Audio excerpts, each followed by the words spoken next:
హైదరాబాద్ చర్లపల్లి ఘట్కేసర్ మధ్య జరిగిన ముగ్గురి ఆత్మహత్య కేసులో ఇప్పుడు సంచలన విషయాలైతే వెలుగులోకి వస్తూ ఉన్నాయి. ఆ పట్టాలపై అసలేం జరిగిందో స్వయంగా ఆ గూడ్స్ రైల్ లోకో పైలట్ పోలీసులు ఎదురు చెప్పడం జరిగింది. రైలు కింద పడి చనిపోవడానికి ముందు ఆ తల్లి పిల్లలు ఎలా ఉన్నారు, ఆఖరి క్షణంలో వారి ప్రవర్తన ఏంటి అని ఆ ప్రత్యక్ష సాక్షి చెప్పిన ఆ వివరాలు వింటే ఎవరికైనా వెన్నులో వణుకు పుట్టాల్సిందే అంట. అసలు ఆ చివరి క్షణంలో ఏం జరిగి ఉంటుంది? బోడుపుల్ ప్రాంతానికి చెందిన పిన్నింటి విజయశాంతి తన పిల్లలు విశాల్ రెడ్డి, చేతనారెడ్డిలతో కలిసి చనిపోయిన ఘటన ఇప్పుడు మిస్టరీగా మారింది. తెలుగు రాష్ట్రాల్లో సంచలనంగా మారిన ఈ కేసులో పోలీసులు సీరియస్గా తీసుకుని దర్యాప్తు చేస్తూ ఉన్నారు. ముగ్గురి మరణానికి కారణం ఏంటని ఆరాధిస్తూ ఉన్నారు. తమ చావుకు ఎవరూ కారణం కాదని ఆమె చెప్తున్నా ఈ కేసు వెనుక ఏదో బలమైన కారణం ఉందని బలంగా నమ్మి దర్యాప్తులో ముందుకెళ్తున్నారు పోలీసులు. ఇప్పటికే కుటుంబ సభ్యులను విచారించగా ఆర్థిక ఇబ్బందులు గాని విభేదాలు గాని లేవని చెప్తూ ఉన్నారు.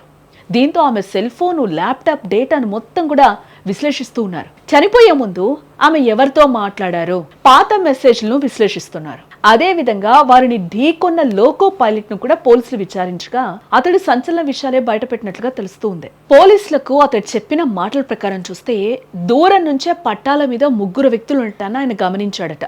ప్రమాదాన్ని పసిగట్టి వరుసగా హారన్ కొట్టినా వారు అంగుళం కూడా పక్కకు తప్పుకోలేదంట. సాధారణంగా ప్రాణాపాయం ఉన్నప్పుడు ఎవరైనా భయపడతారు కదా, కానీ ఇక్కడ విజయశాంతి రెడ్డి తన ఇద్దరు పిల్లలతో కలిసి రైలుకు ఎదురుగా నిలబడ్డారంట.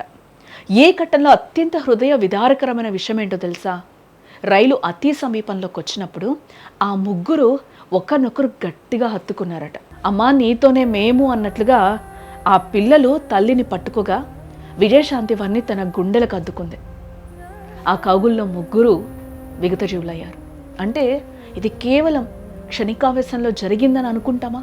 ఎంతో మానసిక వేదంతో పక్కాగా నిర్ణయించుకొని చేసిన పనిలాగా అనిపిస్తోంది.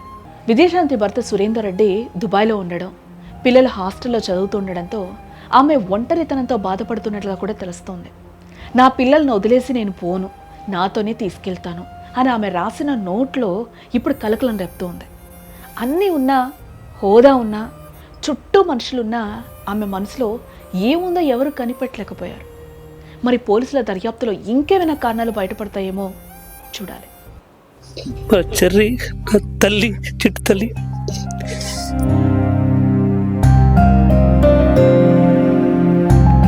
జీవితంలో నాకు వదిలిపెట్టి వెళ్ళిపోయారు అందరు.